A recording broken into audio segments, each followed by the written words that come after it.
We have come to a point where the internet and digital technology is a staple of our society. It's a part of our everyday lives. That was the key takeaway from KPCB's Mary Meeker's highly anticipated Internet Trends 2018 report, which she presented Wednesday morning at Recode's Code conference in Rancho Palos Verdes, Calif. The implication for brands? Having a presence on digital channels is no longer a differentiator. Instead, a keen focus on innovation, employee experience, and an understanding of data and internet trends is the key to winning over customers.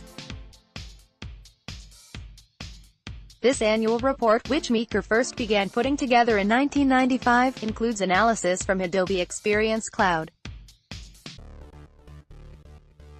The Adobe portion of the research is based on the analysis of select, anonymous, and aggregated data from more than 5,000 companies worldwide that use the Adobe Experience Cloud to obtain real-time data and analysis of activity on websites, social media, and advertising.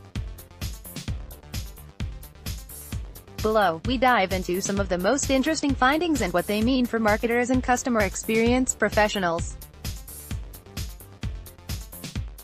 1. Internet growth. We may have reached a peak. Meeker pointed to solid, but slowing, growth in the number of global internet users, with a whopping 3.6 billion consumers now able to access the web worldwide.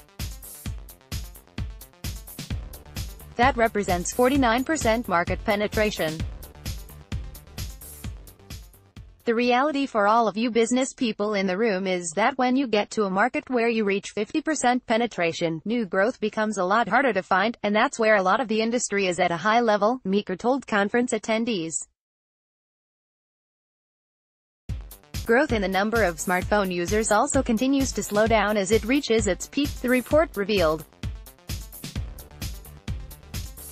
The good news is engagement with devices is up substantially, even higher than on desktop.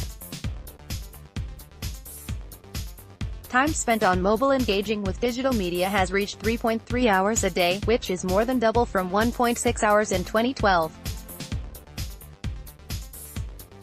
Desktop, laptop, digital media engagement came in second place with 2.1 hours daily. What's driving the growth in digital media consumption on smartphones? There are a few reasons, according to Meeker. Of course, the fact that more people have smartphone devices drives usage, but so does the simplicity, speed, and ease of use of the new devices coming to market. Additionally, features such as mobile payments, messaging, voice, and video are also playing a role in driving usage. Meeker's report also pointed to a gap in terms of time spent and advertising spend. Currently, 29% of time spent in media, print, radio, TV, desktop, and mobile occurs on mobile devices, yet marketers are allocating just 26% of their advertising budgets to mobile executions. According to Meeker, this 3 percentage point gap equals a $7 billion missed opportunity. Meanwhile, just 18% of time spent with media is done on desktop, where marketers are spending 20% of their advertising budget. Overall internet advertising spend is up 22% YOY, totaling $88 billion in 2017. E-commerce acceleration continues. E-commerce sales have grown 16% YOY in 2017, versus just 14% the year prior.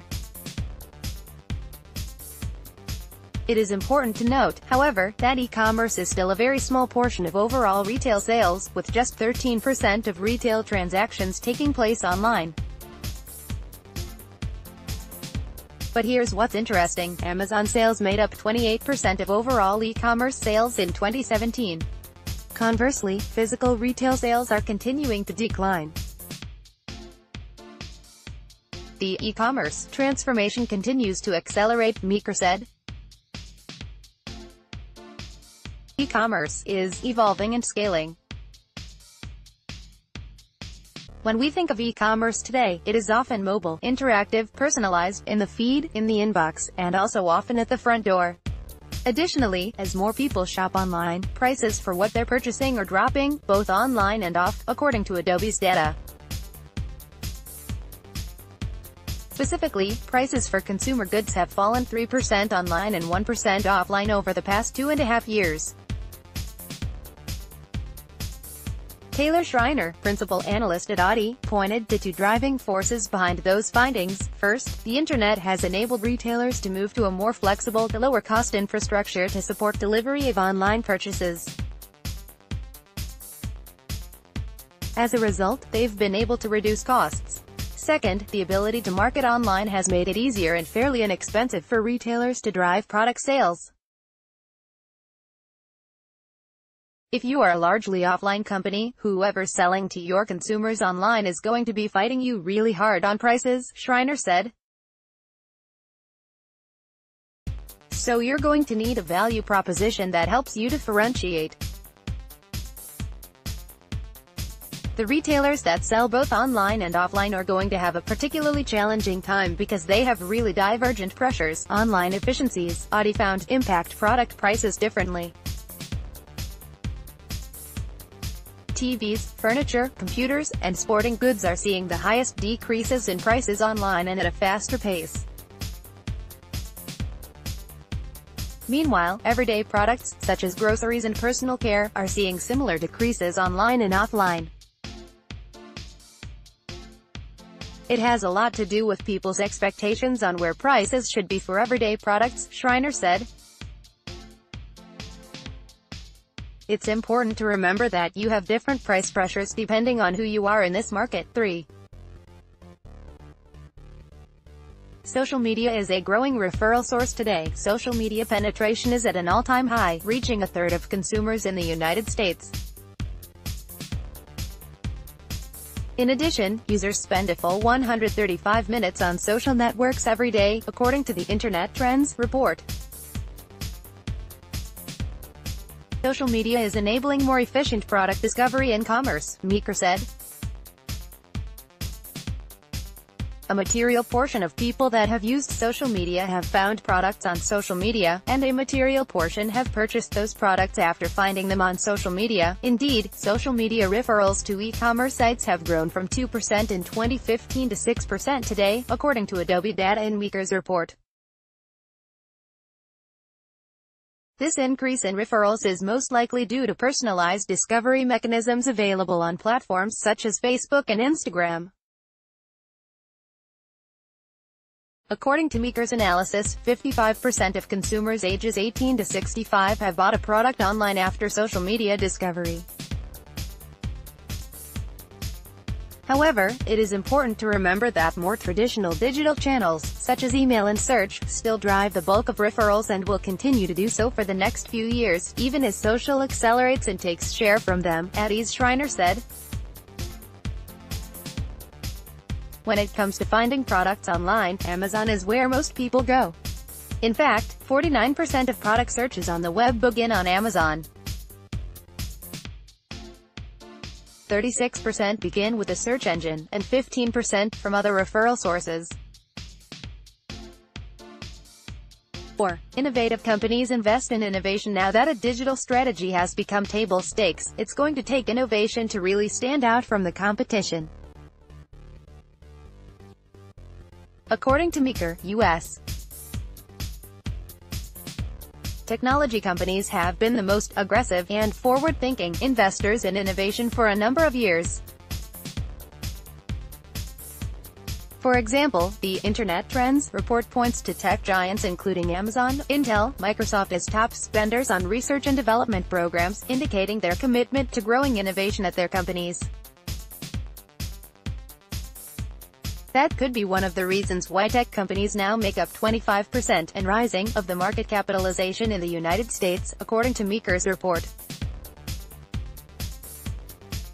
Generally speaking, technology disruption is not new, Meeker said, and it is spreading across all industries and product categories. The biggest ripples have come due to the proliferation of mobile devices and the Internet. Technology disruption drivers include rising and cheaper computing power and storage capacity. It is also changing the way we work. Job expectations are evolving, Meeker said. The most desired non-monetary benefit for workers is flexibility. Technology is helping make freelance work easier to find. In fact, studies have found that freelancers are finding it easier to find jobs, thanks to connected technology, Meeker said. 77% of freelancers say they find it easier to find work in 2017 versus 69% just 3 years ago. When it comes to which technologies will see the greatest prioritization in enterprises in 2018, networking equipment, artificial intelligence, and hyper-converged infrastructure top the list for CIOs. 5. Lifelong learning is crucial in the internet age. Today's workforce clearly understands the importance of lifelong learning, with 33 million learners on Coursera.com, Meeker said. That's up 30%, which means more people globally are interested in upskilling and furthering their education. Lifelong learning is crucial in evolving the work environment, and the tools are getting better and more accessible, Meeker said. The most popular courses people are taking: machine learning, neural networks, deeper learning, and an introduction to mathematical thinking top the course list, according to the report. North America has the highest amount of learners, followed by Asia, Europe, South America, and Africa, respectively. Educational content usage is ramping up fast online, namely on YouTube, Meeker's report shows.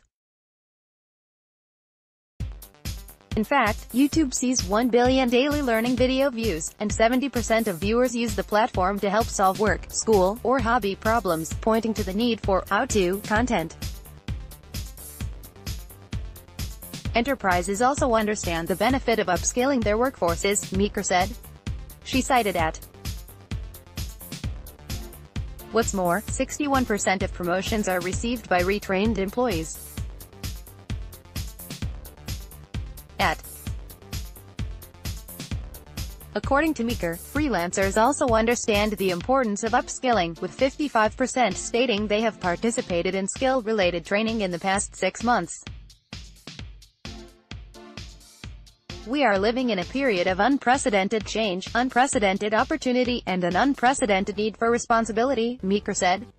Click here to watch the video of Meeker's CodeCon presentation.